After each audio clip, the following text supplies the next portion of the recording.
Good morning, everybody. Welcome to the Meta Cafe. Grab your cup of coffee or your tea, and let's chat about what is going on in the heavens. I bet you're all feeling a little bit wrung out today. At least I know I am. Slowly, I am coming back to the reality that the wormhole has closed. The eclipse season is over, and now we're just dealing with the aftermath, right? The next few days worth of recovery and reestablishing a direction. And what question keeps coming on up to in my mind is what comes next, right? What do I do next? And the good thing about all of this is we've got new perspective, perhaps, right? We now can let go maybe of the drama that's behind us, and we can hopefully get a new perspective about what maybe all of that meant. Or if we don't even want to do that, which I'm not necessarily going to dwell on any of that, other than to say, okay, what have I learned during this retrograde? What have I learned during this eclipse season? And how do I apply what I learned to the next eclipse season, which literally does not happen until very end of December and early into January of 2020, excuse me. So we are done with the eclipses for the foreseeable future. And now we have the punch drunk, what's that called? The hangover part of all of that high energy that we've been running.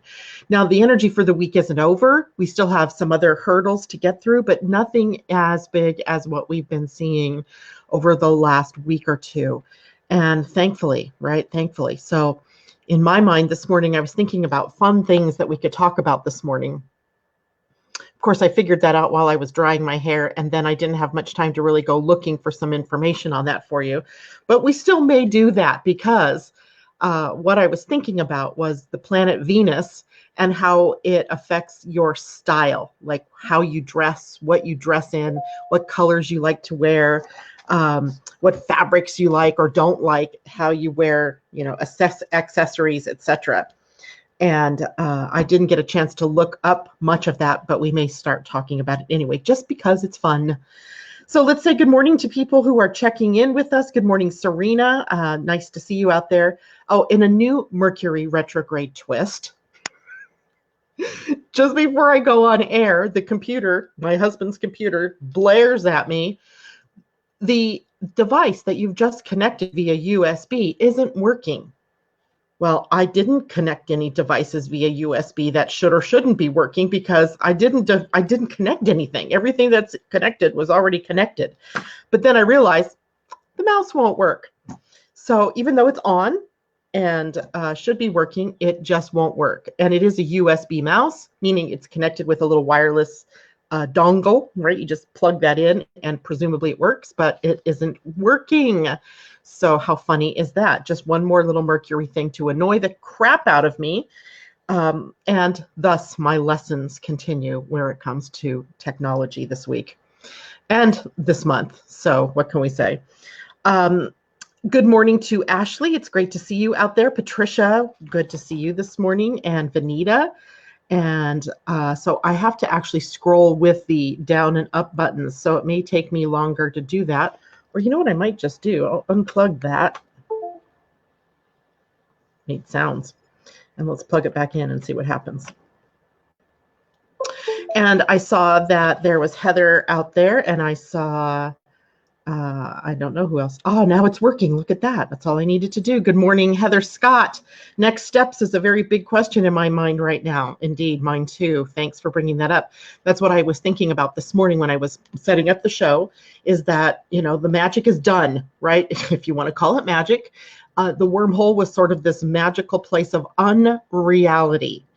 Anybody out there who was watching what was going on in the House of Representatives yesterday in the USA, you got to say to yourself, wow, this is so unreal. And the things that, people in high places say right now, and they get away with it. And where's the backlash? Where's the backlash from the people saying that is we can't do this, right? It's unacceptable. Where is that backlash? No, instead, there's other mouthpieces out there saying 95% of Americans agree that that we're racist.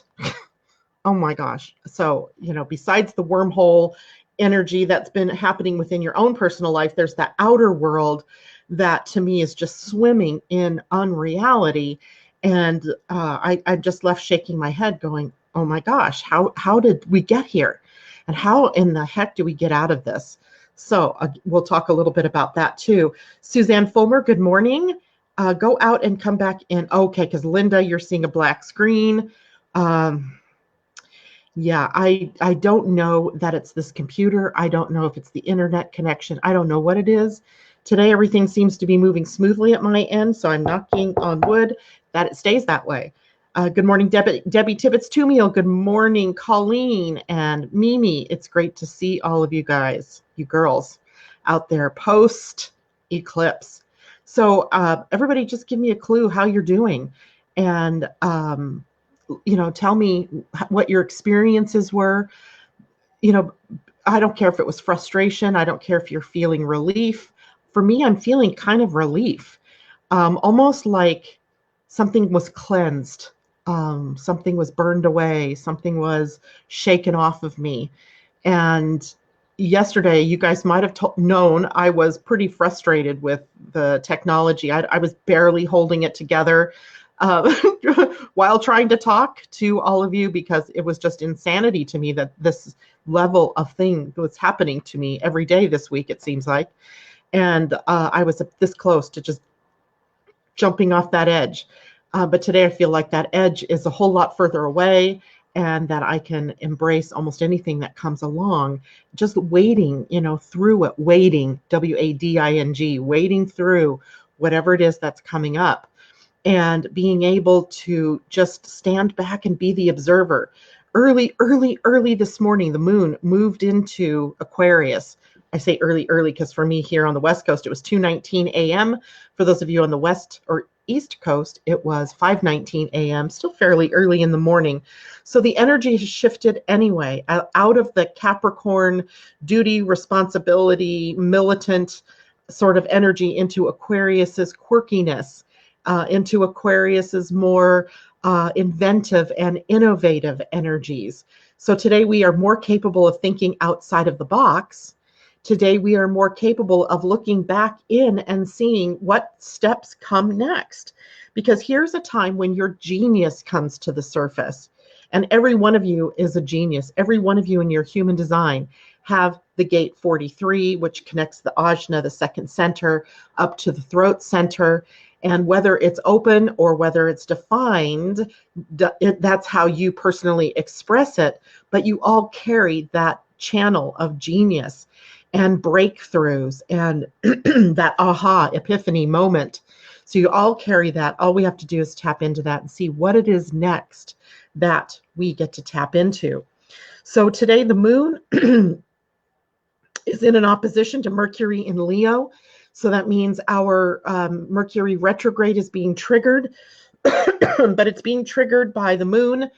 And in the moon in Aquarius, as I said, is much more fringy energy, right? It's much more out there on the edges, and it's more inclined to see things from an upside down point of view.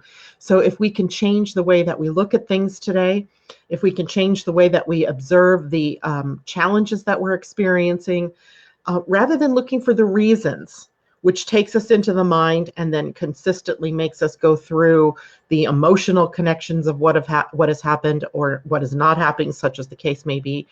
But if we can turn it upside down and step back and look in, we can see things from a different perspective, and dare I say, even a more heightened expression. And today the moon is also in a square to Uranus, Uranus being the natural ruler of Aquarius. Not the natural, well, it is the ruler, the modern ruler of Aquarius. The more natural ruler of Aquarius was Saturn, and I just kind of reject that out of hand because I really like the idea of Uranus ruling that sign of quirkiness. And there's something about freedom here that we all want to connect with as well. Being free of the burdens of these past couple of weeks, being free of whatever it is that has been being transmuted, transformed, transfigured in your life in favor of opening up to now what comes next. It comes from the heart. What comes next is a heart-centered sort of feeling, unless, of course, you're looking at it like, oh no, I've been, dumped on one too many times. What comes next? But I want you to look at it with a newfound ideal of excitement, like what comes next? And then stepping back and just holding space for that what comes next to show up, right? Maybe it is another problem that you get to handle. I don't know. I hope it's not. I feel like things are smoothing out, so it's likely not another problem, but maybe it's about a new way to look at what the problems have brought to you over these last couple of weeks and how you can find new solutions. So the good that comes out of all of this, and I see running comments here, people asking the question, what does come next? Debbie, oh my gosh, I'm just watching the circus going on all around me. She went outside last night, was thinking of the need to clean and release stuff in my closet, and a huge owl, I mean huge, came flying out of nowhere and almost hit me in the head. Wisdom, boom, right? And that's the magic, right? To me, that's like totally magical. Something in response to a thought you were having comes out of that blue or comes out of the dark or comes into your field of vision in a way that was just stellar and magical. So yeah, Debbie, I think you've gotten validation that it's time to clean out and release your stuff in your closets. Whatever those, is it metaphorical closets or are they real closets? It doesn't really matter. Just that's your sign that that's your next step. That's a pretty obvious and in your face kind of energy. And then, there is something to be said about the circus going on all around me. It's so easy to tap into all of the BS that's going on in your world. If you pick up your phone, if you turn on the TV, the news is blaring at us all of the idiocy, all of the anger, all of the frustration that's out there in the world. But all of that out there in the world is a projection of what's going on in here within each of us as individuals, because we're the co-creators of this reality. We're co-creating this reality in every moment. And what is it that you see out there is in no small measure the same things, maybe at a different level, that you're working with inside yourself, right? Where in yourself are you experiencing division? Where in your own self are you experiencing that energy of polarity? Where does racism play out in your own personal world? I'm not saying it does. I'm just saying these are the ways to look at these things that are going on from a more observant or observer-based position than getting engaged in it in the emotional way. And this morning, I think things always happen to me when I'm putting on my makeup or doing my hair. So I'm sitting here thinking this morning, oh my gosh, Trump is Eris. Eris is Trump, right? He throws out the golden apples or the apples of discord. And then he just stands back and watches the circus all around him as people pick it up and throw it around, and it creates chaos and it creates distraction, right? So he's Eris. He is Eris. He is an Eris character. It'd be interesting to see where Eris is in his personal chart, because I really think he's playing that role. I've often said, even though he irritates the snot out of me, that he's doing his job, right? He's doing his job in his role. He's playing Eris. He really throws it in our face that in some way, shape, or form, we are all in resonance with racism, with division, with separation. And so it's our opportunity now, rather than to get into the drama of it all, to look toward the healing of it within ourselves. Right? What are we holding on to? In Debbie's case, her closets need cleaning. In my case, it's listening to my freaking intuition when it tells me get your computer fixed, and other things. Maybe lowering my reliance on technology, going low tech in some ways. So there's a lot of things that we could look back at now from the observer point and see what comes next for us, without the cloud of all of that high energy. Some of you were telling me you had headaches. Others were talking about like nervous energy, feeling just like they're on a taut, what's that saying? You're getting on my last nerve, right? That their last nerve was being triggered. And other people are just like standing back in total and utter confusion because of all that's been going on, not knowing what direction to go. So that's what comes next too, is that revelation of a new direction. We have 2.5 days now of the moon in Aquarius helping us to get into that mode. This morning also, Mercury, and I already said Mercury was in an opposition to the moon, or the moon was in an opposition to Mercury, but also the moon later in the day becomes opposed to the planet Mars, which has advanced a little bit up through Leo. It's now sitting at 9 degrees 56 minutes, so almost 10 degrees of Leo energy. And so here he's playing the drama king, right? Mars is playing the drama king. He's playing the drama king because the first 10 degrees of Leo are all about Leo, right? If we talk about the decans that we talked about earlier, the first third of a sign, or the first 10 degrees of the sign, are the most like the sign. So Mars in Leo, those first 10 degrees, he is acting most leonine at this moment, creating drama and trauma and enjoying that apple of discord being thrown out and just standing there and watching it all play out, right? And not necessarily being affected by it at all, just playing into it, right? Playing into that drama. So later today, he'll move off of that degree and move into the second decan, which in this case will be more Sagittarius looking. And in Sagittarius, we get to look at our beliefs. We get to look at what we are going to free ourselves from. We get to look at the more adventurous, exciting things that we want in our lives, the more Jupiter things, because Jupiter is the ruler for Sagittarius. If I'm losing anybody, let me know what it is that I've lost you in. Bob Eden, good morning. Whatever works for you, hey? Yep. So Lynn says, just joining. Good morning. Love that I'm listening as you talk about genius, breakthroughs, and 4323, which is defined in your chart, her chart. Yes, indeed. In fact, isn't that the only real channel that you have defined? I'm not sure. Debbie Hedden, good morning. It's been a long time since we've seen you. She says, feeling relieved and still working on my reaction to everything. I've come a long way, but have a long way to go.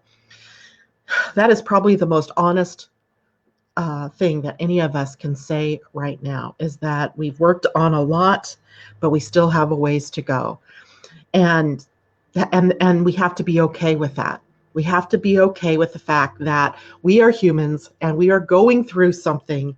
And in going through this, we are evolving, and we're going to mess it up. It's going to be messy. And it's going to be juicy at other times, and it's going to be fun at other times. It's going to be exhilarating at other times.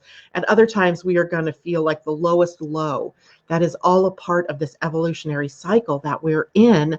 And it is our quest, if you will, to claim our personal genius in the world that's really driving this, right? To claim our genius, our uniqueness out there in the world, our Aquarian selves. And you know, here we are perched at the edge of the Aquarian age, and we've got to let go of some of this old stuff before we can really merge into that new age, right? We have to. We can't take it in there with us. And in a way, it feels like we're being pushed through the eye of a needle, and being pushed through the eye of the needle means all of the baggage has to stay behind. It can't go with us. I hope that makes sense. You know, I realize I always talk about grabbing your cup of coffee and stuff, but I never get to drink mine because I'm talking so much. Let's see. Good morning, Natasha. There was something big I personally walked through. I just don't know what it was yet. You know, that's another sense too. I woke up this morning with this headache. It's gone now. I don't know what it was, but I woke up with this headache this morning, feeling that, you know, sometimes I get headaches when I'm really overtired, when I've been overworked or overtaxed energetically, like I've just absorbed, I have an open head, I've just absorbed too much stuff. So I was feeling like that. But I was also feeling like I got out of bed and it popped up and it was gone. So that made me feel like I'd come out at the other end of that wormhole and can release some of that baggage. So hopefully that's what that's about for all of us. Good morning, Diana Ballgard. A baby hummingbird came up 4 floors to my deck the other day. Wow, that's kind of fun. Patricia, my bed and breakfast that I had booked for 1 month in Chilliwack to give me some time to find an apartment canceled because of a family situation, and everything is booked for the summer holidays. I have 2 weeks to find something. What next? I would say, what more is possible? right? There must be something better out there. There may be something more affordable out there. Maybe there's something more comfortable out there. So I would just say to the universe, instead of what next, which, unless you're using that in a way like, what else, right? Make it more like, what else is possible? There must be something better out there.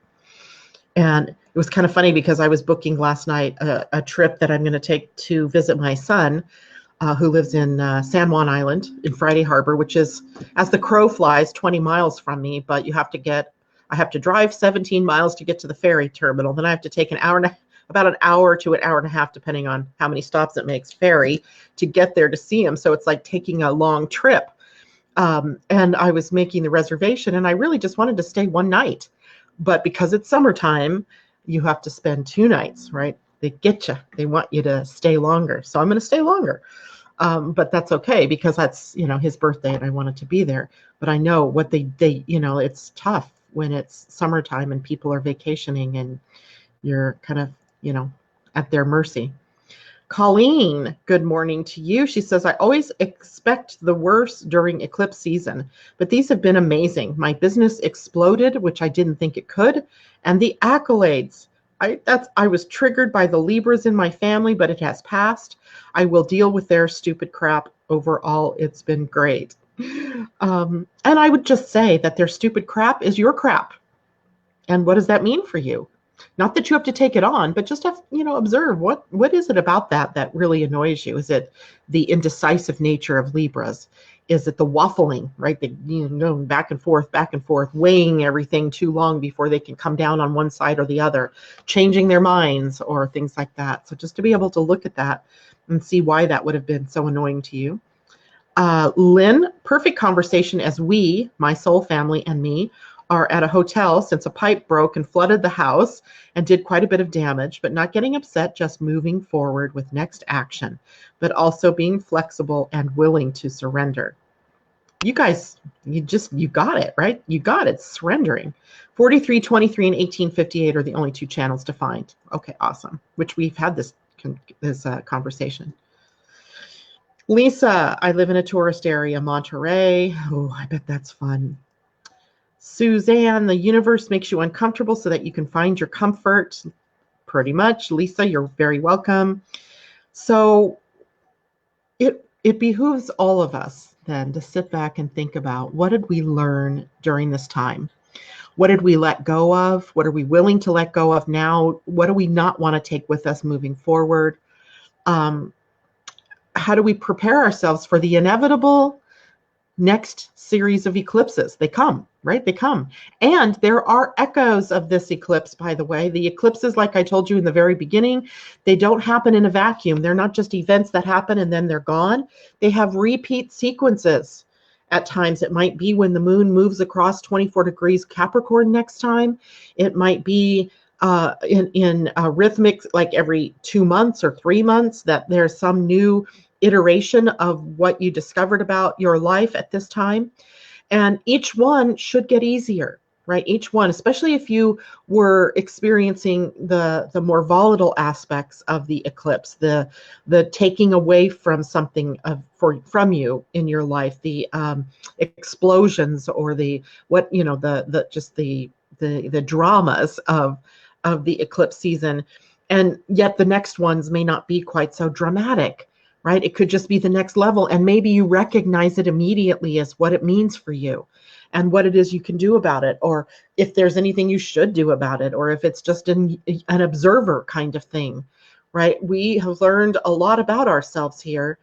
If we look at just the 2 signs, Cancer and Capricorn, we learned that we are human beings and that we are here to support one another on this journey in this planet or in this universe, through caring, through sharing, through protecting our shared values, by loving one another, through whatever it is, loving ourselves and putting ourselves in a position of first consideration. And what I mean by that is that, remember the whole stewardess mask, if you can't breathe, how do you help others? If you're not full, then you're giving from a deficit. And so we learned that during this period of time. And any place where you were not listening to the inner voice is where you're probably finding that you've got some problems that you need to mend, or where there are some issues that have popped up. And this isn't about punishment. This is about calling it to your attention, right? Calling it to your attention. In fact, Saturn, as the ruler of Capricorn, where the moon was during the eclipse, is the great karma dispenser or the great reward dispenser. So either way, if you're doing the work, if you're, going inward and you're looking at where these things played out in your life, then Saturn ultimately rewards you, right? And then if you're not, then you may get another little brick falling on your head, telling you, waking you up, another little wake-up call from, the evolutionary gods here, waking you up to what comes next. What do you need to do? All right. So let's look at the Pleiadian-Earth energy for the day. So I'm just going to show you the calendar really quick because some of you are new. We've been talking about the Pleiadian-Earth energy calendar 2019. And you can get this. I was talking to Pia Orlean, the lady who, with her husband, did this, and with her channeled partners from the Pleiades. And she said it's best to go to her website and purchase this because if you purchase it through Amazon, they get less money. And I really want people who do this beautiful kind of work to get the full benefit of the work they've done. Places like Amazon and Costco, as great as they are for prices, really do a number on the people who are supplying them with that, right? In some cases, if it's a big corporation, they have margins to work with. But if it's an individual that's put out a product, they don't have the same kind of margins, the wiggle room where they can play with pricing. So you can go to Pia Orlean. I'm going to put that up here so you guys can see that. PiaOrleans.com, www.PiaOrlean, I'm spelling it hopefully right, .com. There you go. And that's where you get the calendar and the book that is also based on Pleiadian Earth energy astrology. So yesterday was a 10. Yesterday was the manifesting day. And we found out that we can manifest equally both the good, the things we want, and the things that we have been focused on, but really aren't the things that we want. And that's the idea of the 10 energy, is that we're always manifesting. And today we move then to the 11. Today, the 11 is the energy universally of illumination. And it's a master number. And I bet you Suzanne, who's with us today, will put that master number up for us. 11 technically is the number of illumination. It is the light coming on, right? So illuminating, seeing what was once not seen. So allowing things to come up from the deep to be up on the surface where you can really look at it. The earth energy of the day is catalyzing. In Mayan astrology, that was Kwayak, which was a rainstorm. It was kind of like the thunder and lightning of the storm that sort of cleared the energy in the air and created, you know how it smells so good after a good rainstorm, right? That smell of clean freshness. And yet it also, that clean and freshness also opens up catalyzing energy. Catalyzing being the ability to start something, right? To light the match is to catalyze fire. In a way, this is about our being able to use the challenges that we've just experienced or that we may be continuing to experience, because it's not like they go poof and go away right away, but we're using that challenge as creative energy, as what can I do next? What more is possible? What's the next step in my creation of a more peaceful life, of a cleaner environment, of whatever it is, right? That how can I be at peace with technology, right? How can I just be more at peace with the people in my life? So it is whatever it is that is personal to you, what comes next, and about how to use the challenges as creative energy. The one thing we'll want to watch for today is reaction energy. That the every action has a reaction, but in my mind, every action has a breath following it before the next step, right? So maybe today is really about taking the time for you to breathe, to journal, to do some yoga, to do some meditation, to just consider what comes next, not to really take any action, but maybe using this catalyzing energy to determine, where do I go from here, right? What makes sense? What feels good to me?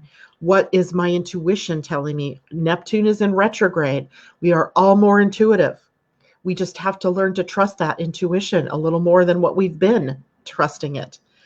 Suzanne, thank you so much. The karmic master number 11 symbolizes the principles of spiritual awakening and enlightenment, high energy, idealism, inspiration and intuition, illumination, visionary enthusiasm, creativity, self-expression, and sensitivity.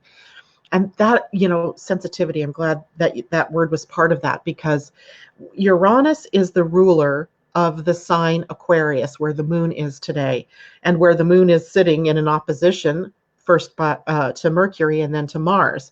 So remember that last nerve kind of feeling? We're all more sensitive today for having come through this wormhole. And so in that case, we need to be kind to ourselves. This may be, I wasn't going to hop in the shower this morning. I was just going to throw my hair up and just have done with it. And I went, no, I need that water. I needed that water to refresh me. I needed that water to, throw off, cast off all of the negative energy that I'd been holding on to, or that had been, attached to me via everything that's going on in the world. But water isn't the only way to do that. You could do it through many other contemplative methods. Maybe getting into a swimming pool, going out to the ocean and just sitting by the ocean or the water, a body of water, a river, a lake. All those ions from the water, they get into the air and they affect you in very positive ways. As in, it sort of takes the positive, what ions are, right? If I have to give you a quick chemistry lesson, some molecules are positively charged, others are negatively charged, and when they are attracted to one another, that is an ionic connection. So positive and negative tend to dispel energy. So when they come together, you're released. So if you think about it that way, it's an ionic process to go to the water, or to be restored through a shower or through a bath or through your connection to the oceans or to the lakes and rivers, etc. Because water has that ability to cleanse, because it has a negative charge. An oxygen molecule is a negative charge. So it's positive. It's a charge that is attracted to positive. And when it connects, whoosh, right? Something new is possible. Something new is catalyzed. And that's what today's all about. So there you have it. The other thing that I wanted to look at was, in human design, where are Mercury and Venus? Because they're the two today that change gates. They move from the gates they've been in to new gates. Now for Mercury, it's not a new gate because we've already experienced this one. Mercury is moving in retrograde, so it's moving backwards through territory it's already been into. And today it finds itself moved back into the gate 56. And the gate, I was going to do a chart and I did not. Let me see if I have a human design chart hanging here. All right, this isn't the right day, so no problem. Don't look at the date. So the gate 56 sits right here. Bring it in a little bit. It's got this black circle on it. It is on the throat center, and it's moving up toward the ajna. And it's the center for storytelling.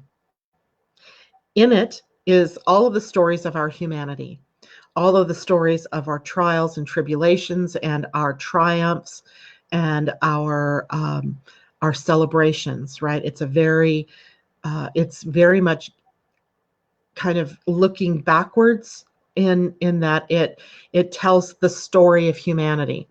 And think about it, when we're telling stories, when you tell stories to your grandchildren, which I do all the time, or I tell stories all the time, I'm talking about the past, right?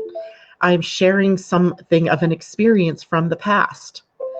And okay, I'm going to ignore you. The mouse isn't working suddenly again. So the gate 56 holds the stories, and the stories are often past based, because if we're sitting around a campfire, we're not sitting there telling of something that's happened in the future because it hasn't happened. So stories in the gate 56 are often things that are about the past. But the stories from the past often come with baggage, right? Because we're carrying not only the story as a dispassionate story, we're carrying it with emotion. We're carrying it with all the feeling that came with it in the experience of it. If it's a happy experience, yay, right? It makes us feel good. But for many of you, what you're recounting to yourselves are the traumas and the dramas, not so much the celebrations. And you could even make the case that reliving your past celebrations isn't always so positive either, right? Then you're left feeling like, well, I'm not that good anymore, right? There's nothing about me to celebrate anymore. So here's our opportunity to rewrite the story. What are we telling ourselves about what's happened to in our personal lives and what's going to color our next steps moving forward? Right? We are shining a very powerful light then on the stories that we're telling. And with Mercury, the planet of communication, which is also writing and speaking and art and all of the things that we use to communicate, what do you want to tell? What is your story now? Right? What is your story now? Is it a story of overcoming obstacles to burst out into the world in a new way? Or is it how you're always downtrodden, or how all of these things that have happened to you have created, a feeling of depression or sadness? So use the story from the past as a way to open up to what comes next. This is how I positively used that energy from the past. This is the new story I'm going to tell myself. I'm using this energy of crashing and burning to rebuild and reemerge out into the world with my creative genius. So that's the opportunity that Mercury is bringing to us as he is getting ready later this week, Friday, to move retrogress backward into Cancer, where he started his retrograde. So we'll have some 7 degrees or so left of the retrograde, which means next week we're coming to the sun conjunct Mercury conjunct the sun, and we'll be halfway through the entire cycle. Hallelujah. We can see the light at the end of that tunnel. But it's all about the story, right? The story. And how do you want to reframe that story? Venus, the planet that represents our relationships, our finances, our values, she moves today into the gate 53. And the gate 53 is the gate of starting things. It's the gate of new beginnings. Interesting that she moves there the day after a full moon lunar eclipse, where it's about releasing and letting go. And today we are entertaining the thought of, where's my new beginning? Where do I want to go from here? And Venus is the love principle as well. What is the most loving, kind, generous thing that I can do for myself next? Right? What is the most loving, generous, kind, compassionate even thing that I can do for my family next? What is the most loving, generous, kind, and compassionate thing I can do for my community next? Right? Those are the ways that we can use this energy to write a new story, right? I come on here in the morning and I share my trials and my tribulations, but I don't do that I do it because I like to be able to feel like there's a solution, because I know if I'm feeling something like I'm going through, that you guys are also doing that, and that we're all in this together, and that we can all support one another, right? We can all support one another when we're in that down space. We can help each other rewrite the story, to reframe it, right? To energize the positive version of it. There you have it. Probably, Vanita, you're probably right. The batteries need changing. That's my husband's usual thing to do, but since he isn't here, I'll have to look at that later. It worked when I unplugged the little wireless connection, so I may do that. All of this is just going to make me so pleased when my computer comes back. And I've even entertained the thought, what if it isn't fixable? What does that mean? And how am I going to react to that? So I've already prepared myself, right? Because there's no harm in looking ahead and going, okay, and the what if? Well, I guess I just take whatever happens, right? I have no control over that. So I am already preparing myself to be okay with whatever happens. My intuition tells me it's fixable, but that's a good thing.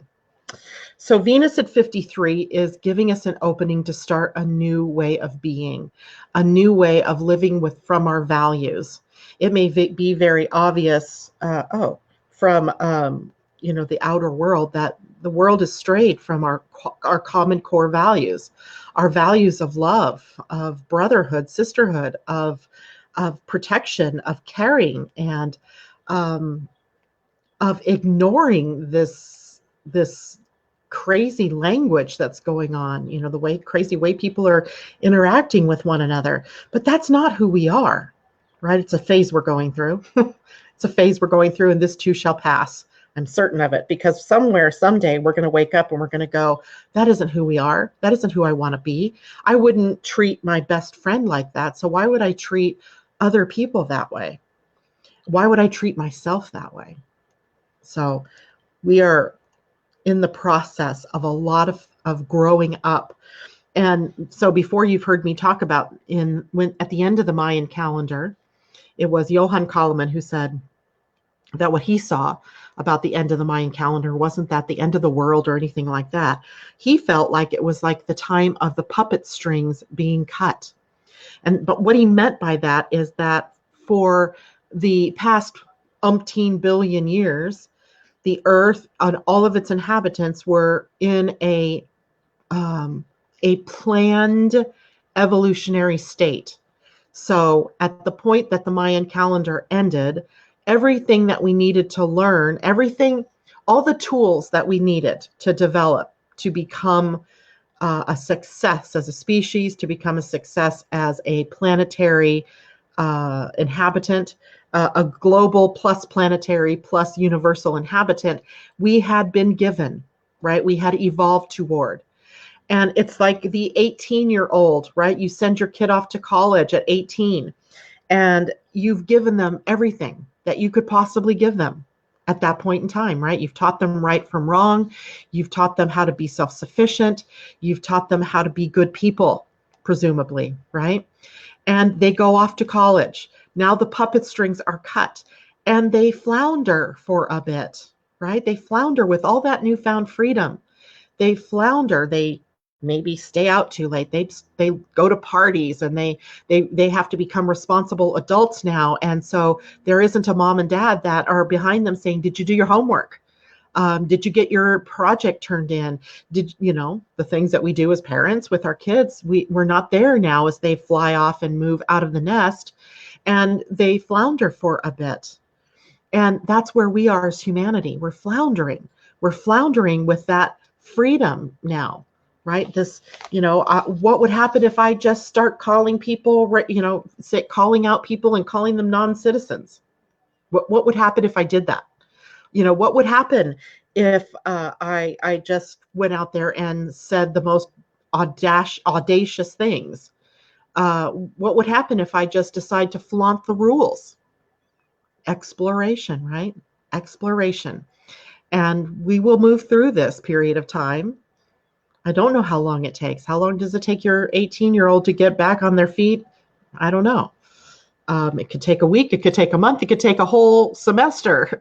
And we're not talking about lifetime from just one person. We're talking about an entire series of events that are based in geologic time, not human time. And so it may take us some time to move through this period of craziness, of man's inhumanity to man. It may take us some time. And the only way that we really have to have any power around that is to make sure that we are in resonance with our values. So we have that opportunity now with Venus moving into the gate 53 to make a new covenant with yourself about being your best self, about loving yourself, and then extending that outward from you to the people around you, even other, even other. And what I mean by that is, yeah, it's easy to, well, sometimes it's easy to love the people in your family. If nothing else, we come to their defense and we protect them, right? But why wouldn't somebody that isn't of your same race or of your same religion, of your same country, not be extended that same grace, that same value? It doesn't make sense if you break it down that way, right? To be that way is holding ourselves to an old energy. In the gene keys, this is the energy that underpins humanity. It underpinned the development of the spleen. And remember, we are slowly but inexorably moving toward the evolution of the emotional center as our power center, and leaving fear behind. And other, the fear of other, which was protective in its origins, is no longer protective. It's divisive, right? And it creates problems. So we are moving away from that. But it's a process, and it's an individual process. So when you move away from that, it opens up the space for other people to move away from that, which then opens up, and so on and so on. So we have to first solve what's going on within us, to look to those places where we are in division and stuff. That's how I opened this show this morning. And when we can do that, then we have opportunity. Okay, off my soapbox. Let's see if anybody has other comments that I can't see because of this. Let's see if I can play with this. Haha, I tricked it again. Okay, so let's see. Is there any other questions that people have out there? What are you guys feeling? You know, where are you divided? Where do you experience division in your own life? Where do you feel like you have work to do? Let's share that, because if you have something to do in that, I have something to do with that. We all do. So I want to hear about that. In the meantime, let's talk about some fun things for a minute. So I want to, like right now, Venus is in the sign of Cancer. Cancer. Everything's in Cancer, I swear. And Cancer Venus. So Venus rules beauty and harmony, and among other things that she rules in a chart. And in the way of your personal chart, she kind of rules how you dress, how you view beauty. Now, there are other parts as well, right? Your rising sign tells a lot about that. Mars can tell a lot about that. Your midheaven can tell about that, because, you know, the midheaven might tell you how you dress for success. The rising sign might tell you how when you are dressing or putting on your makeup or doing your hair, you're in your truest self, right? If you're at home, how are you when you're at home, and how do you prefer to dress? Like my husband, he comes home from work, the first thing he does is takes off his clothes and puts on his jammies, which is hysterical, right?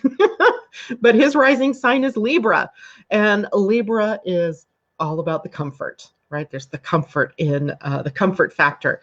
And he's, you know, that's what he does. He puts on his comfort clothes. And other things, Venus, of course, rules wherever Venus is in your chart is going to be the place where you're going to want to dress for beauty, right? Where you're going to dress for the height of that beauty principle. And so, for example, I was thinking about right now, Venus in Cancer. Well, Cancer is a sign that does get into the details of things, right? So it's the details. A Cancer Venus may make sure which I forgot this morning, to put earrings on, or it may have their baubles, you know, their jewelry, that it's a complete look, right? Cancer, and it's a complete look, but it's also mom look, right? I can equally get down on the floor and play with my kids, as cook in the kitchen, as do some errands, or, be out there in the world, looking comfortable and ready for anything.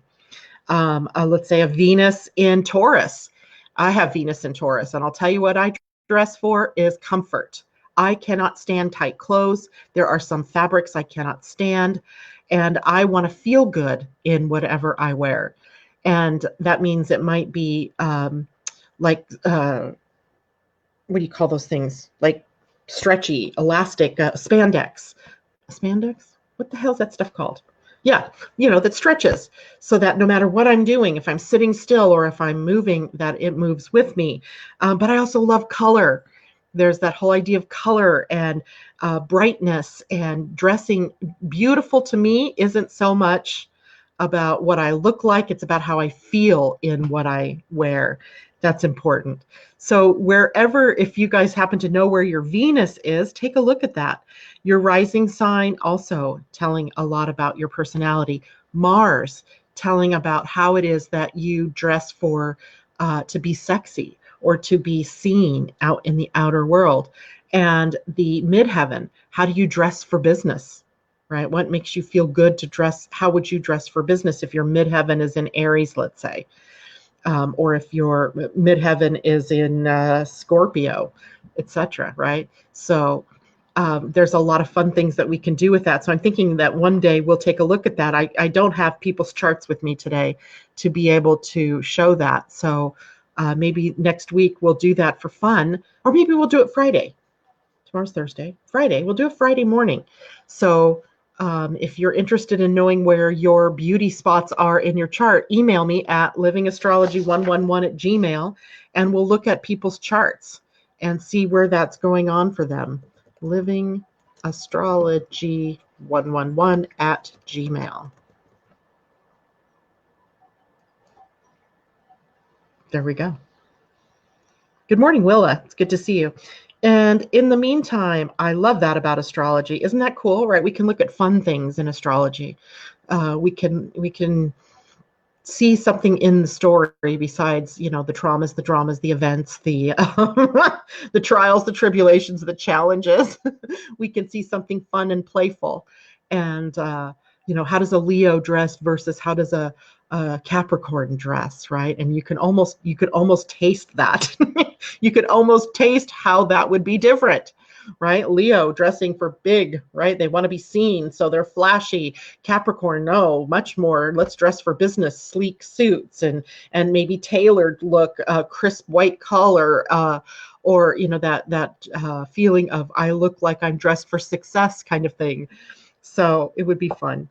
Allison, Janet, can you and I discuss this today when we meet? Sure, we can. Absolutely. In fact, Allison, I got to tell you, this is too funny. Yesterday, Allison and I are meeting once a week, or once every other week right now.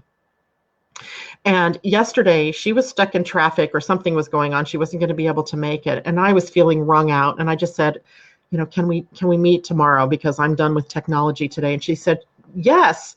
Can we meet at 4:50 my time? And I said, sure, no problem. Well, I thought, Allison, that you meant yesterday at 4:50. So I get on air at 4:50, or I get on Zoom at 4:50. And I'm sitting there and I'm not really paying attention too much to the time yet because I just know you're going to be there any minute. And finally at 5 o'clock, I went, where is she? And then I went, oh my God, I wonder if she meant 4:50 tomorrow, meaning today. So I wasn't going to tell that to everybody, but another Mercury retrograde sort of snafu where I just assumed you meant, well, if you could wait till 4:50 today instead of 4:30, we can still meet. And you really meant 4:50 today, which is fine. We'll be on at 4:50 today, Allison, and we'll talk about your Venus and your style and some of the fun, playful things in your chart. So Lisa, yes, I go from boho to classic tailored look in a second. Yeah. Where's your Venus, Lisa? Do you know? I didn't actually. Yes, I have your. Oh, Lisa, I think your chart is sitting on my desktop. It is, because yesterday I pulled your chart for you later in the day. Let's look at where your Venus is. And let's hope the computer is going to behave. See, my husband doesn't want to believe that his computer is causing my problems, but I'm pretty sure because right now I just double clicked on that file. It should have opened up and it isn't. Could just be me running too much energy too. So Lisa, now it comes up. So your natal Venus, first of all, your rising sign is Libra. So I'm going to make quick notes here. Your rising is Libra, ruled by Venus, right? So we're going to look a double take. We're going to do a double take with Venus. Your Venus appears to be at 7 Pisces.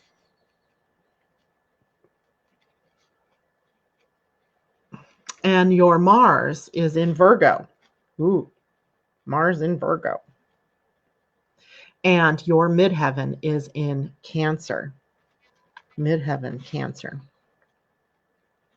Now that is someone that is going to wear different outfits every day for whatever it is that you have going on. So Lisa, so if we take your midheaven in Cancer, what is your main job? Is your main job mom? Is your main worldly effort right now around children and raising children? Because if so, the mom dress is exactly what your midheaven would work best with right now. But your Venus is in Pisces, and Venus in Pisces loves those flowy. I always look at people like Colette Baron Reed, if you see her, or just other spiritual people, and they're always wearing those flowy, soft colors and layers, and they just look like they're almost etheric, right? A Venus in Pisces can do that etheric look, and can have those colors that are sort of like the ocean colors, the greens, the teals, the blues, the light blues, and can wear those kind of different flowy kind of garments. And Mars in Virgo, much more business oriented. Don't be sorry, Allison. That was my goof up. And it was amusing to me that I got caught in that, and how long it took me to realize what the heck I had done. It's funny. So, Lisa says applying for school nurse jobs now. Ooh, awesome. So that's going to satisfy your Virgo Mars, right? Mars, the action that you work, the work that you do, the actual work you do being Virgo is healing work, right? Healing work. That would be fun. And your Libra rising sign ruled by Venus, there's also that part of you that enjoys beauty, that enjoys playing with beauty and color and all of that. So you have all of these parts of you, and they're not necessarily always going to look alike. And I think that's even more fun, right? To always be like, what's Lisa going to wear today? Well, I guess it depends on where Lisa's going today, or what Lisa's doing today, or how Lisa's feeling today, or what planets might be sitting at in Libra, or that kind of thing. So we'll look at that. We'll look at other people's charts that way. I'm going to try to. I often, when I'm researching something like that, I go out to all different types of sites and go back to my books and look for all of the innuendos and the things that people don't always think about. So I'll need some time to pull all that together. All right, Angela, good morning. I never thought of Venus in terms of how I dress. It makes some sense to me when combined with my other signs: midheaven Libra, Venus Leo, rising Sag, Mars in Cap. Wow.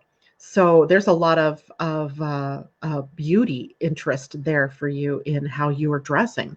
Venus in Leo, she's going to dress in those. She's going to be seen. Right? She's going to be seen, whatever it means to be seen. Is it the high-heeled shoes? Is it the bright colors? I have a son that's a Leo, and he would always be drawn to wear orange, yellow, bright blue, bright red, and he'd mix those colors. Like sometimes he would be wearing. He also has an Aquarius rising sign, which is kind of quirky anyway. So he'd wear sometimes those bright orange kind of pants or shorts that the guys were wearing back in the early 2000s, late 90s, and he would have a bright red shirt on, and I'd be like, whoa, dude, tone it down. But that's who he was, and that's how he felt comfortable. So it's kind of fun. Lisa says, definitely a sea color, jewel color, definitely. Card for the day. Debbie, thank you for doing that for me. She drew a card from the Rock and Roll Oracle by David Rosenhaus. And there we go. Living in the past, letting go. It's time to let go of the past. You've been repeating patterns and finally recognize it and are ready to stop. You are always moving forward, even when you think you aren't. But if you're looking backward, you can't see where you're really headed. Learn from past experience. See if I can make this just go a little bit. Learn from past experience. Then let them go. The lessons learned are only worthwhile if you apply them to what is happening now. Very cool. Nice. Willa, good morning. Summer in Texas, shorts and tank top, don't care what color, as long as it's clean and the heat index has been around 110. Yay. Lisa, is it 9 o'clock? Oh my goodness. Ladies, I have to go. So we'll take up Venus on another day. Thank you, Debbie, for sharing that card from the rock and roll deck. Maybe you can send me a text with that picture of the card in it, and I can put that up this morning. See you all tomorrow morning, 8 a.m. Pacific time. Mwah. Have a great day, everybody. Bye.